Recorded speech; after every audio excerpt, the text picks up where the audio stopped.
On behalf of the Science Connect, I welcome you, Mr. Tahir.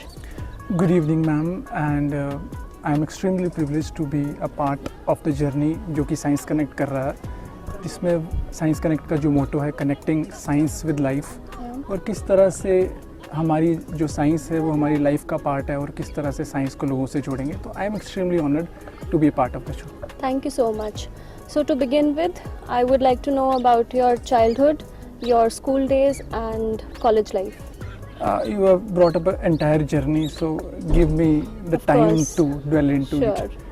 Childhood ma'am वैसा था जैसे कि normal लोगों का होता है. उसमें शुरू में मुश्किल आती है पढ़ने में क्योंकि एजुकेशन सिस्टम में थोड़े फ्लॉज रहे हैं हमारे. Yeah. और मैं वैसे बात करूंगा जैसे मेरा चाइल्डहुड था. You can be from a good school as well Yes. And then things can be rosy. लेकिन मसला ये होता है कि जब आप नॉर्मली किसी एक स्कूल में जाते हैं तो आपको सीखना काफ़ी बार खुद से पड़ता है Yeah. और खुद से सीखने की जो आदत होती है वो आपको ज़िंदगी में ज़रूर आगे ले जाती है. बिल्कुल. क्योंकि अगर आप सेल्फ डिपेंडेंट हो जाएंगे देन आपको किसी और पे डिपेंड रहने की ज़रूरत नहीं पड़ती. इसमें एक चीज़ होती है स्कूल सिस्टम, एक टीचर सिस्टम है.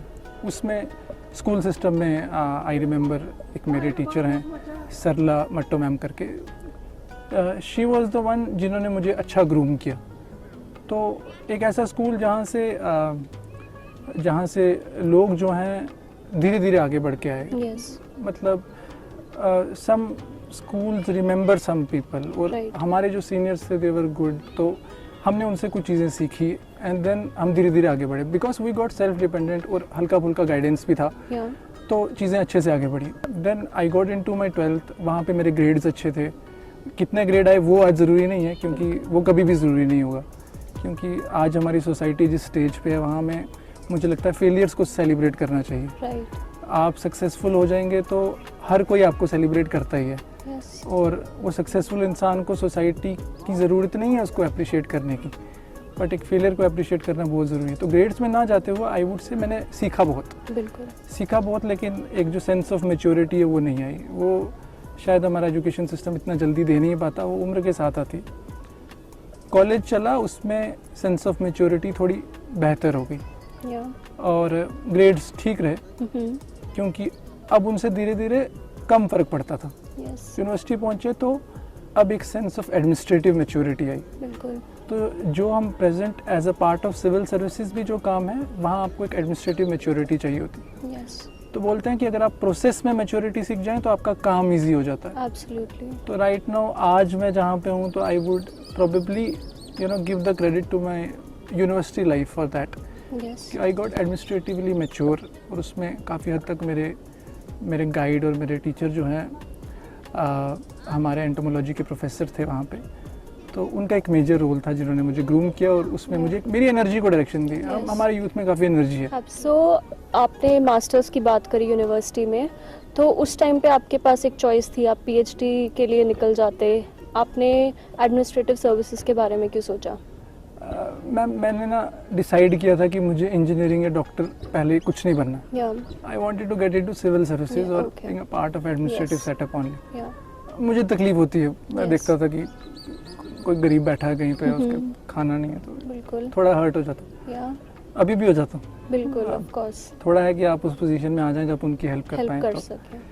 तो यूनिवर्सिटी लाइफ में मैं आया और मैंने इसीलिए उसमें आया क्योंकि जब मैं ग्रेजुएशन के बाद था I didn't feel I am mature enough to run an administration. Yeah. So the only option जो मेरे पास तब था was not that aware as well. इतना अवेयर नहीं था. I came to the university. Yes. University में मैं सिर्फ अपनी एक sense of maturity with respect to कि मैं एडमिनिस्ट्रेशन किस तरह से हैंडल कर सकता हूँ, Mhm. क्या मुझे और सीखने की ज़रूरत है before appearing in that exam, वो चीज़ थी. बिल्कुल. इसी वजह से मैं आया. पीएचडी का मैंने कभी नहीं सोचा था. मुझे लगता है कि रिसर्च के लिए जो इनोवेटिव और क्रिएटिव माइंड्स चाहिए वो मेरा नहीं है. अच्छा था वो मैंने रिकग्नाइज़ की, जो नहीं Yes. अच्छा था वो भी रिकग्नाइज़ की और मुझे लगा कि ये ऐसा काम है जो मैं नेचुरली और अच्छे से कर Yeah. सकता हूँ. And I hence I am here. That's so good. So यहाँ पे आपने बात करी कि जिसमें आप अच्छे थे, तो अपनी स्ट्रेंथ को अपनी पावर बनाने के बारे में आप क्या कहेंगे? मैम स्ट्रेंथ आपकी जो है पावर बनाने में उसको थोड़ा आपको नर्चर करना पड़ता. Mhm. उसी वजह से अगर आप रिकग्नाइज कर लें बहुत जल्दी कि आपकी स्ट्रेंथ क्या है तो Yeah. आपको बहुत हेल्प करती है. Yes. हमारे पेरेंट्स करते क्या है कि बच्चों को पुश करते रहते हैं टूवर्ड्स डिफरेंट थिंग्स Mhm. कि आप इंजीनियरिंग कर लीजिए, आप डॉक्टर बन जाइए, नोबडी अप्रिशिएट्स कि उसको आर्ट में शायद इंटरेस्ट हो, उसका जो स्ट्रेंथ है उसको शायद वो लव समझना आते हो। I became good in maths over a period of time. Initial phase में मुझे थोड़ा स्ट्रगल होता था, हल्का फुल्का ही सही, but I see that as a struggle. आज मुझे कोई पूछता है कि आपका कौन सा सब्जेक्ट वीक था, तो मैं पहचान नहीं पाता हूँ कि कौन सा था, क्योंकि देन हमने सब्जेक्ट्स को सब्जेक्ट्स की तरह ट्रीट करना शुरू किया। बिल्कुल। तो ये जो स्ट्रेंथ थी, मुझे लगा कि मेरी स्ट्रेंथ ये है कि आई एम अ पर्सन जो कि काम मिलेगा तो अच्छा कर लेगा, और वो जो 4-5 उसके स्टेप्स हैं उसको फॉलो करके वो काम अच्छे से हो जाता है। आई फेल्ट कि ओके ये काम यहाँ हो सकता है। उसी तरह से जो बाकी लोग हैं, अगर वो अपनी स्ट्रेंथ को जल्दी रिकॉग्नाइज कर लें, आई थिंक देन वो उनको पावर बना सकते हैं। और अगर आप वो स्ट्रेंथ इग्नोर करके उस पर कुछ मिट्टी की परतें चढ़ाएंगे, then it gets difficult. So moving to the preparation of KS, आपने कैसे प्रिपेयर किया? मैम, शुरू में लगता था कि मुझे सिविल सर्विसेज में आना है, लेकिन तैयारी नहीं कर रहा था मैं। अवेयर था कि क्या करना है और क्या नहीं करना, बट माइंड में था कि एक चीज करनी है, वो सिविल सर्विसेज। तो ऐसा नहीं कि कॉलेज में प्रिपरेशन शुरू कर दी हो या यूनिवर्सिटी टाइम हल्का फुल्का शुरू किया। तो प्रिपरेशन जो थी ओवरऑल, मैंने आपको जैसे बोला कि once I get a checklist of things, I start doing it, और फिर जब तक मैं उसको खत्म नहीं करता तो वो चीज़ थी। तो अब मुझे पता था मुझे क्या करना है, और यूनिवर्सिटी के बाद मुझे लगा कि मुझ में उतनी मैच्योरिटी आई है कि मैं ऐसा काम कर सकता हूँ। तो मैंने 1 साल दिया इस प्रिपरेशन को, और उस 1 साल में सिलेबस निकाला, चीज़ें निकाली, और उसी चेकलिस्ट के हिसाब से अपना काम करना शुरू किया। और धीरे धीरे फ्रस्ट्रेशंस भी आई, कुछ फेलियर्स भी आए, लेकिन वो प्रोसेस का पार्ट था। और अब वो ना प्रोसेस से फ़र्क पड़ता और ना रिजल्ट से। अब फ़र्क पड़ता है कि काम क्या करना। श्योर। सो आपने कहा आपने सेल्फ स्टडी की, तो करंट सिनेरियो आजकल कोचिंग मार्केट इज़ इवॉल्विंग, सो आपको क्या लगता है कि इज़ कोचिंग दैट इम्पोर्टेंट और इतनी ज़रूरी है करनी? मैम, कोचिंग होता क्या है, आपको एक डायरेक्शन की बात होती है। अगर आप कहीं दूर दराज से आते हैं तो आप में कोचिंग का कल्ट रहता है, क्योंकि आपके पास इंटरनेट रिसोर्सेज नहीं है, यूट्यूब वगैरह चीज़ ये अवेलेबिलिटी थोड़ी सी कम है। मतलब मैं दूर दराज एरिया से आता हूँ तो रिकॉग्नाइज कर सकता हूँ, तो आप कोचिंग की तरफ इमीडिएटली चले जाते हैं। बट आप कितने भी बच्चों को कोचिंग के बारे में पूछेंगे करने के बाद, तो वो आपको बताएंगे कि उसकी ज़रूरत शायद नहीं थी, वो गाइडेंस आपको कहीं और से भी मिल सकती थी। और कोचिंग एक कॉर्पोरेट बिजनेस है, और क्योंकि और वो भी ज़रूरी है हमारी इकोनॉमी के लिए। तो वो ठीक है, बट उन लोगों के लिए एक इनिशियल गाइडेंस के लिए coaching is fine, but I still feel कि वो कोचिंग या गाइडेंस आपको rather than paying huge chunk of money आपको मिल सकती है आजकल इजीली ऑनलाइन।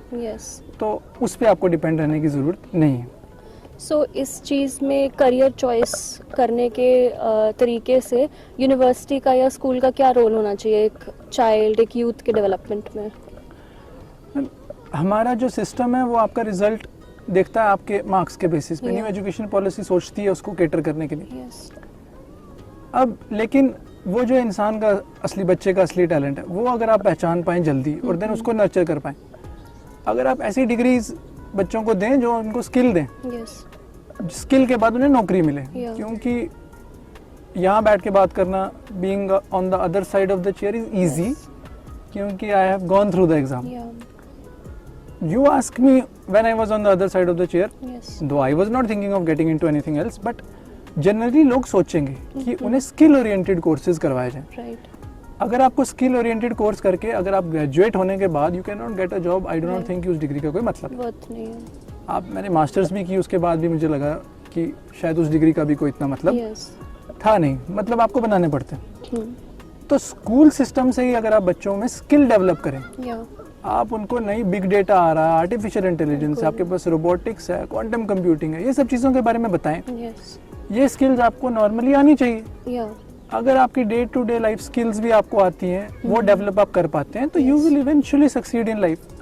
ये स्किल्स जब आप डेवलप कर लेंगे, then you can be successful. School वहाँ होगा कि जो स्कूल में इंडिविजुअल टीचर है, जो सबसे पास रहता है उस बच्चे के, वो रिकॉग्नाइज करे, और वो रिकॉग्नाइज करे और देन उसकी एक चेकलिस्ट बनाए और उन पेरेंट्स से शेयर करे।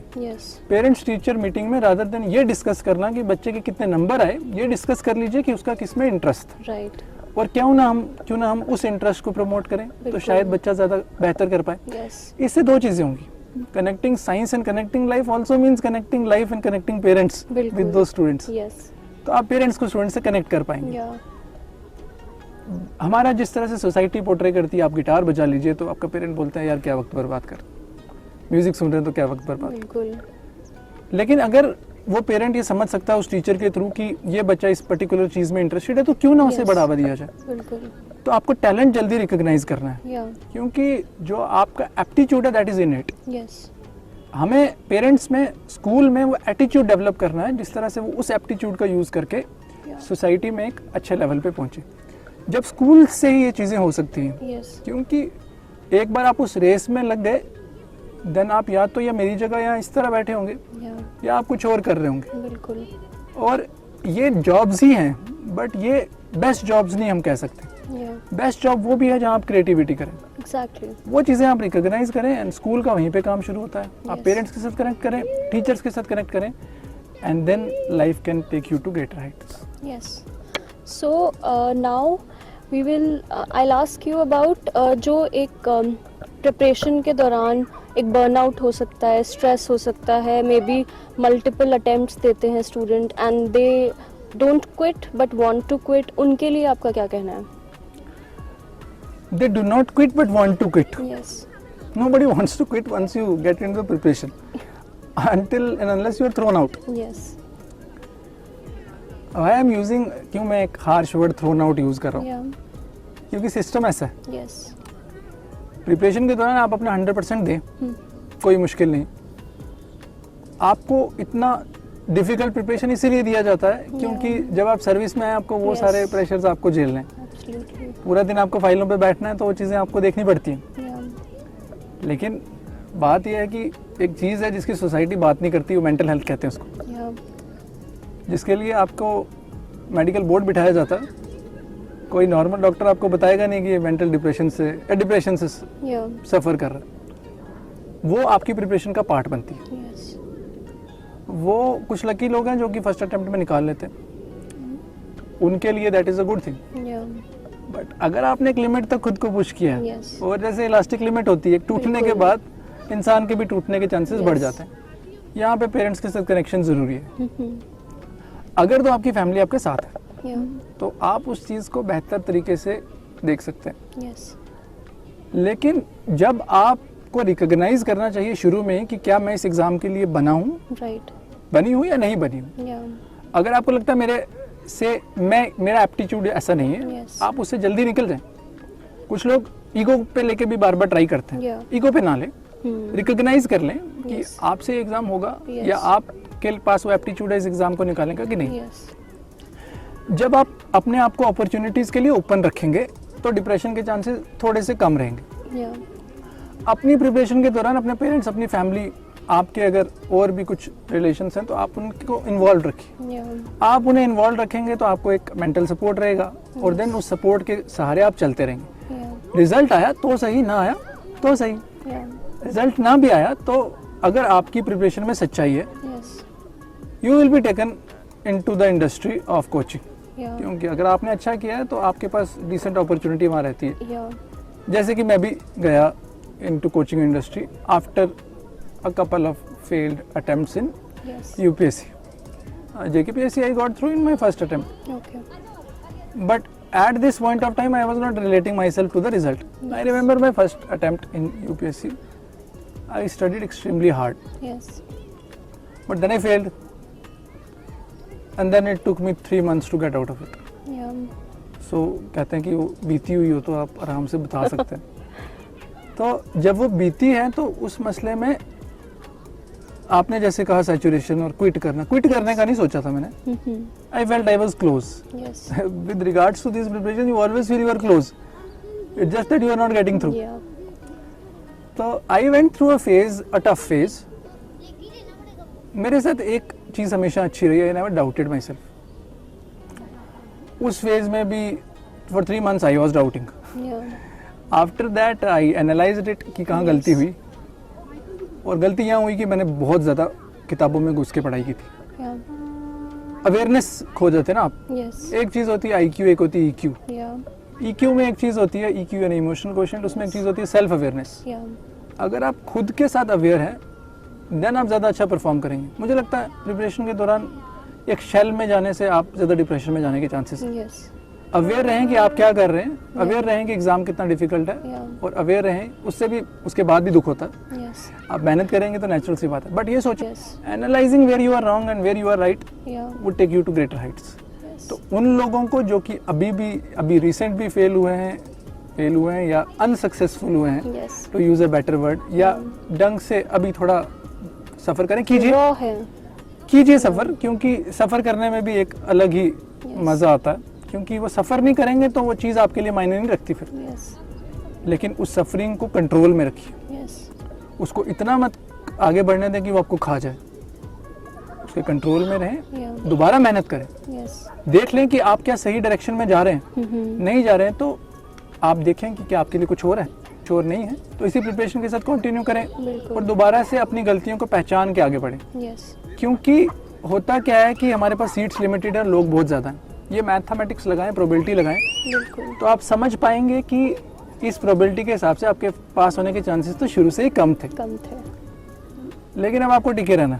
या I was talking of my university में बता रहा था, हमारे एंटोमोलॉजी के प्रोफेसर, वो हमारे इंसेक्ट्स की बताते थे, या तो कहते थे कि इंसेक्ट्स वहाँ टिके रहते हैं, परसिवरेंस में इंस्पायर करते हैं, Yes. हमें भी वैसा ही बनना है। बिल्कुल जब तक कि वो आप अपना हनी बी की तरह हनी ना बना ले, जब तक कि आप वो कैटरपिलर वो Yes. अपना कोकून ना क्रिएट कर ले, तब तक Yeah. उसको लगे रहना है। Yes some days you will fail, some days Yeah. You will win, वो कोई बात नहीं है, प्रोसेस Yes. में इन्वॉल्व रहे, पर हो जाएगा यस अगर टिके रहेंगे तो, या और हो ही जाता है।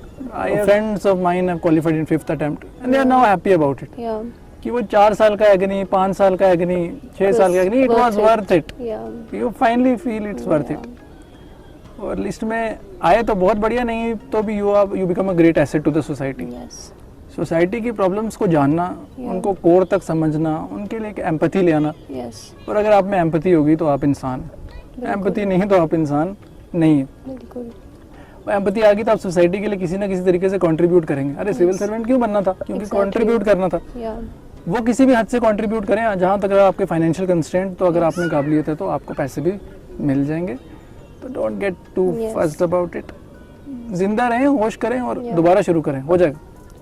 और जो बिल्कुल कॉलेज से पास आउट होते हैं उनको कौन सा एक स्टेप है जब स्टूडेंट्स को अपने करियर चॉइसेस के बारे में डिसाइड करना चाहिए कि what स्टूडेंट्स को शुरू से ही अपने करियर चॉइसेस के बारे में डिसाइड करना चाहिए।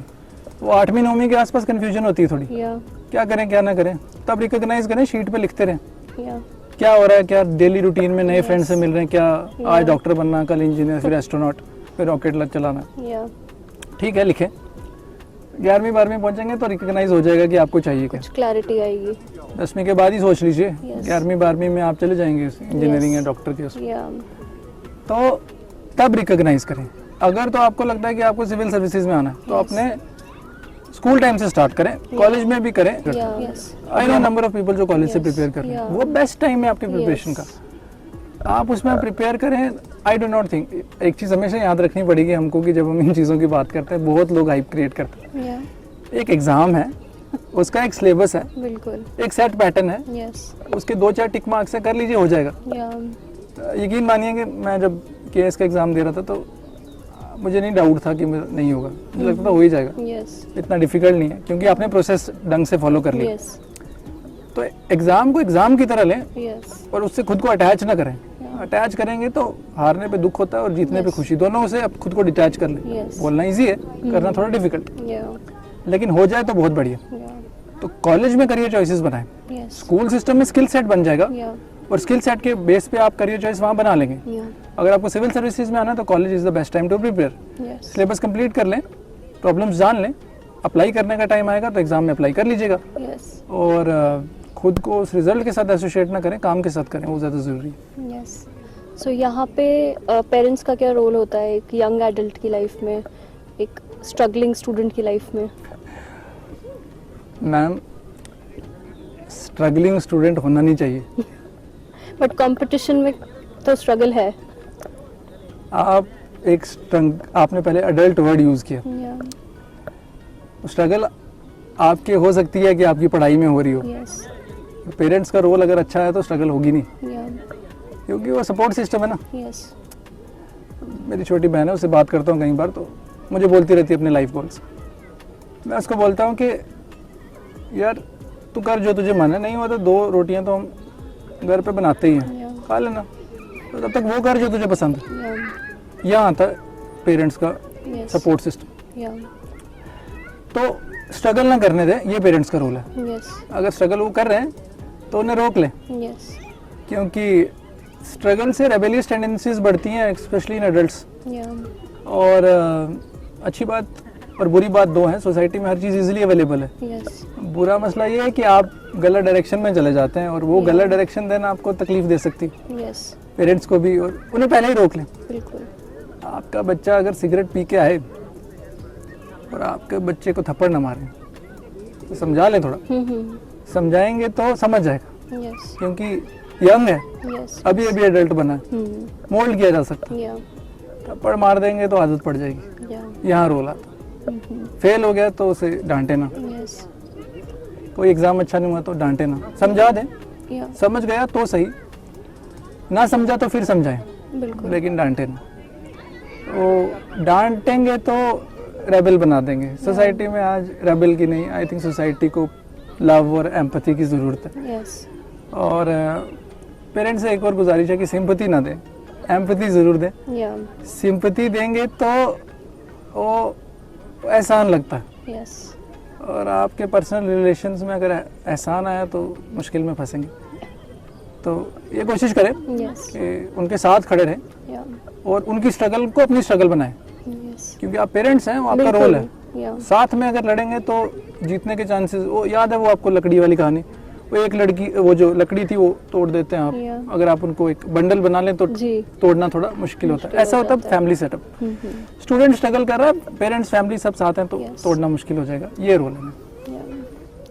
सो अब मैं आपसे पूछूंगी कि जो मेंटल हेल्थ इश्यूज आपने पहले भी उसका जिक्र किया, तो स्टूडेंट्स के बीच में जो ऐसे इश्यूज आते हैं उनका कैसे सोल्यूशन पाया जाए? सोल्यूशन तो पहले रिकॉग्नाइज करना है ना मैम। या अगर आप रिकॉग्नाइज कर पाएंगे ना कि किसी में कोई mental health issues, there are issues, वो Yes. इतनी सदियों से चले, या सोसाइटी मानती नहीं, वो अलग बात है। कोई चुप बैठा है तो तू क्यों चुप है, कोई रो रहा है तो इसको कोई गम होगा। हाँ होगा, गम है तो पूछे। या तो सोसाइटी का पहला मेन कंसर्न होना चाहिए कि एक्नॉलेज द फैक्ट या दैट अ मेजर चंक हमारी सोसाइटी का डिप्रेशन से सफ़र कर रहा है। यस जब सोसाइटी का ये मेजर चंक डिप्रेशन से सफ़र कर रहा है, यस इस सोसाइटी में ना एक प्रॉब्लम है स्पेस की। सोसाइटी आपको जगह कम देती है। यस आप आसपास देखें तो इतने लोग हैं, और ह्यूमन माइंड की एक टेंडेंसी है जहाँ वो स्पेस चाहता है।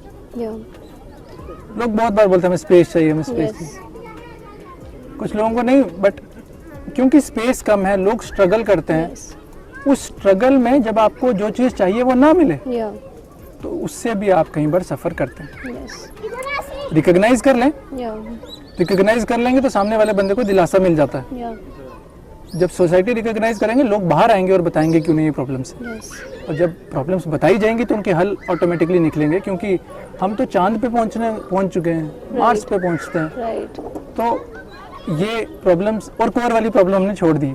या मुझे अजीब लगता है कि सोसाइटी ने जब शुरुआत की, एक सोशलिस्टिक सोसाइटी, यस एक ऐसी सोसाइटी जो कि इसलिए खाना उगाना शुरू किया कि सबका पेट भरे, और आज खाना इतना उग गया है और लोग भूखे सोते हैं। यस मतलब कि आपने क्रिएट तो कर दिए इतनी सारी चीज़ें, या लेकिन उसकी फंक्शनिंग बहुत ख़राब कर दी। या बहुत लोग बहुत अमीर हुए और बहुत लोग बहुत गरीब हो गए। तो ये सोसाइटी कहाँ आ गई? Yes. कोई भीख क्यों मांग रहा है? ये ज़मीन उसकी भी उतनी थी जितनी आपकी भी। बिल्कुल तो going more to the philosophy part, Yes. But when talking of depression you have to be at the level of, आप उस बंदे को ये कभी ना बताएं कि वो तकलीफ में है। यस आप उस इंसान को ये बता दें कि तुम्हारी तकलीफ है और हम मानते हैं, या उससे वो इंसान उस तकलीफ से बाहर निकल सकता है। Yes. So now I would ask you about how you like to spend your free time. कैसे अपना apart from office कैसे अपना वक्त गुजारते हैं आप? मैम मुझे क्रिकेट का बहुत शौक है, और वो शौक ऐसा है कि डांट बहुत खाई बचपन में। स्कूल वाले आज सुनेंगे तो बोलेंगे बंक मार के मैचेस खेले थे। कॉलेज में भी क्रिकेट खेला, यूनिवर्सिटी में भी क्रिकेट खेला, अब भी क्रिकेट ही खेलते हैं। Yeah. तो क्रिकेट से कुछ ऑब्सेशन है, Yes. तो फ्री टाइम में क्रिकेट खेलते थे और जो थोड़ा बहुत वक्त बचता था उसमें पढ़ते थे। Yeah. मुझे ज़्यादा किताबें पढ़ने का शौक़ नहीं है। सोचता हूँ किसी ने लिखा है तो बड़ी बार लिखता है, मैं लिखता तो मुझे तो पता। Yeah. अवेयर हो जाएंगे आप तो ये चीज़ें हो जाती हैं। Yeah. पढ़ना अच्छी बात है, जो लोग पढ़ते हैं मैं उन्हें बोलूँगा कि आप प्लीज़ पढ़ें, ये बड़ा ज़रूरी है सीखने के लिए। तो फ्री टाइम में there was only cricket. Yes. Mehdi Hasan साहब की गज़लें बहुत सुनता हूँ, Okay. तो वो एक और चीज़ है जो कि साथ Yes. रही है। जी मैम। तो स्कूल स्टूडेंट्स के लिए, कॉलेज स्टूडेंट्स के लिए पढ़ाई लिखाई फिटनेस हर चीज़ का एक परफेक्ट बैलेंस होना चाहिए। हाँ, As you पहले said. तो सर झुकाएं अपना, किताबों पे बैठें, बाकी बातें भूलें और ढंग से पढ़ाई करें। Yes. एक साइड से सिलेबस शुरू करें, दूसरी साइड से ख़त्म करें। Yeah. इतना जब आपका हो गया तो you are almost there in the preparation. और सिलेबस के अलावा कुछ ना पढ़ें। Don't get distracted, don't focus on the too many resources. Yeah. Limited रखें, कतरों कतरों में पढ़ें। एक बार कंप्लीट कर लेंगे तो उसके बाद जितना जल्दी कंप्लीट करेंगे उतना आप रिलैक्स होकर एग्ज़ाम दे पाएंगे एंड देन आपके चांसेस भी सक्सेसफुल होने के बढ़ जाएंगे। तो मैं यही बोलूँगा कि हमेशा stick to the syllabus. Yeah. मुझे बहुत ज़्यादा नहीं आता, मुझे उतना आता जितना सिलेबस में होता है जी. और उतना आने का फ़ायदा ये होता है कि एग्ज़ाम को उतना ही चाहिए। Yeah. एग्ज़ाम को ये ना सोचें बहुत बड़ा, उतना ही है जितना पूछा गया, Yes. उतना पढ़ें हो जाए। Thank you so much for this lovely interview with Science Connect. This is my first interview. I don't Thank like you so giving. much. I don't like giving them. I feel there is too much fuss about Yes. thing. But with respect to Science Connect, थोड़ा different initiative. Yes. Different इसलिए है क्योंकि ये वो एक society में जो चीज़ें रिकॉग्नाइज नहीं है उसको रिकॉग्नाइज करने की Yes. बात करता है। थोड़ा अनऑर्थोडॉक्सी है, Yeah. थोड़ा आउट ऑफ द वे जाते हैं, Right. थोड़ा वो काम कर रहे हैं जो बाकी नहीं करते। Yeah. तो ये ज़रूरी है। Yes. आप ये रिकॉग्नाइज करें कि साइंस का कितना बड़ा रोल है, आप लोगों की लाइफ को कनेक्ट कर रहे हैं, आप सोसाइटी के लिए कितना बड़ा कंट्रीब्यूशन दे रहे हैं। Yeah. साइंस जहाँ पे आपके पास खाना नहीं है, आपके पास खाना नहीं रहेगा, पानी नहीं रहेगा, बिल्कुल. तब आपके पास साइंस काम आएगी। Right. अगर आप अपने बच्चों में शुरू से उनमें ये नॉलेज डाल देंगे Yes. तो आप, मैं मतलब वो ग्रेविटी बता ही नहीं सकता कि ये इनिशिएटिव जो है आपको किस हद तक नेशन को कंट्रीब्यूट कर सकता है। Yeah. आपने स्कूल की बात की ना, अगर आप इस चैनल के थ्रू वो काम कर रहे हैं जो कि Yes. स्कूल को करना चाहिए, देन आप Yeah. स्कूल्स को भी इन्वॉल्व करते हैं, Yes. तो वो आप एजुकेशन सिस्टम में कंट्रीब्यूट कर रहे हैं। Yeah. और ये बेसिकली एक नेशन जब बदलेगा वो एजुकेशन सिस्टम से बदलेगा, वो और किसी चीज़ से नहीं बदल सकता। Yeah. वो कहते हैं आप बंदे को खाना नहीं दो, उसको उगाना सिखाओ। Right. तो आप थ्रू साइंस कनेक्ट वो काम किया जा रहा है और वो काम अगर और भी सक्सेसफुल होता है Yeah. और बायोडाइवर्सिटी, एजुकेशन, ये सब चीज़ें अगर मिल के चलेंगी Yes. तो connecting life, connecting science, Yeah. Connecting people and then an interconnected India Yeah. would be a more Atmanirbhar developed India. Thank Yeah. you so much. Thank you so much. So you said all the words I would say to conclude. Thanks again. Thank you.